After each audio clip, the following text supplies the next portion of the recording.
A second slowly passed. His tear channel gathered all his pain in defiance. Soon, Michelle was rushed to hospital, her siblings becoming poetic cancer fighters. The doctor said she was off the danger list but comatose. The scan showed bleeding in her brain, with her right frontal lobe showing injury. The dad's heart ached seeing his daughter like this. Father hung his deceased wife's necklace on her hand, silently praying for her blessing to their kid. After leaving the ward, he told a priest he wished he had kept his daughter. Now, all he could do was pray with the priest, going through countless nights of anxious waiting. Michelle opened her eyes. Steve styled her hair fashionably while her sister held her right hand. Her brother narrated recent events like a storyteller, once pesky, now caring siblings. But Michelle's condition was still complicated. She forgot when asked to spell her name. She couldn't even count how many fingers the doctor was holding up, hence, the doctor declared she was brain dead. Just then, the silent dad chimed in. Red, spider, red, red. 1930, spider, red, black and white. Black and white want to ask some fun questions. It turns out someone can forget their name but remembers their passion. Afterward, the dad put his hand on her shoulder, and she finally felt true fatherly love once again. To better care for Michelle, the dad brought her home, and the banner "Welcome Home" used stinky girl added humor. Since she couldn't completely care for herself yet, the doc crafted a recovery plan for her, reminding her to dodge any danger to keep her head intact, that she was only concerned about when she could ride again. The doctor couldn't help but chuckle while the dad shot him a look to stop, because he knew that returning to the racetrack was the key to her recovery. That day, one of his horses came over to Michelle, acting all cute. Seeing her childhood buddy, she was moved to tears and decided to hop on for a wind in her hair adventure. Dad saw it all. At the family meeting, no one agreed to Michelle returning to the track due to the huge risks. Steve first supported her, and Dad finally decided to let her fly, releasing his obsession. There was a secret in the little girl's heart. No one could change her dreams. This time, she gained Dad's support. Over years, she recovered, joining 3,200 races, winning 360, won a racing machine. She fell 7 times and got thrown off 16 times, leveling up like in a video game. But none of those injuries scared her for the future. That day, Michelle dropped her brother Steve at work, and she was now a top-notch professional horsewoman, practically a horse-riding queen. Just as Michelle was leaving, a restless racehorse caught her eye, and she knew it was her dream horse.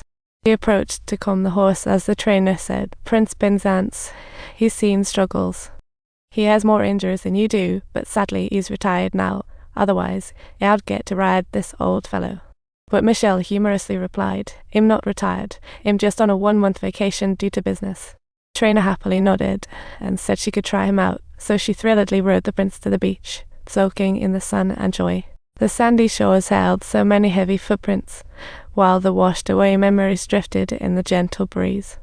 Yet they ignited a champion's relentless spirit as the pair, injured, refueled courage for the future. Back home, Michelle asked to ride Prince for the race, her best horse experience. But the owner refused the injured rider. He patiently persuaded, "Your skull was fractured, and it's still not healed. You're a wounded warrior. You haven't even hurt a single part. I can win, and you'll be riding alongside Steeple." From then on, he and his brother stayed close to Prince Penzance, just waiting for the day of his grand return, and that little wish came true in no time. After ongoing therapy, Prince was back to peak condition, so the trainer decisively let Michelle ride him for the race. And she did not disappoint, as this mind meld duo swept through the Melbourne Cup qualifying round. They vowed to dispel the darkness of injury with victory, securing 6 straight wins. But after the race, Michelle faced a complaint. A rider claimed she cut him off, causing his fall. Video showed he fell next to Michelle. But she argued there was enough space when she overtook, and any real jockey would have seized the chance. It didn't help that the association was already biased against her. Plus, her defensive attitude was cringeworthy, so she was temporarily suspended for 20 races. Yet her victory points were counted. This meant Prince Penzance could still compete in the final showdown, and the racetrack stockholders were over the moon, not caring who rode their horses. They only cared about the prince's value. The trainer was helpless, as he didn't set the rules. But Michelle was left feeling helpless as her dreams slipped away. Just in time, she heard that her dad was back in the hospital. He had collapsed at home due to a heart condition. Fortunately, family saved him in time and he got a second chance. On the hospital bed, Dad had a heart-to-heart with Michelle, hoping to see her happy and set. But Michelle chuckled, saying she had found her dream prince, and he was indeed a literal prince in every sense of the word.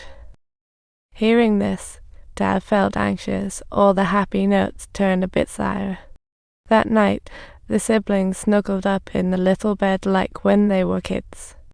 Brother inquired with a hint of worry, what would happen if Dad were to pass away? How would I carry on and manage then? Michelle replied, don't worry, they'll always take care of you because you're my epic bestie.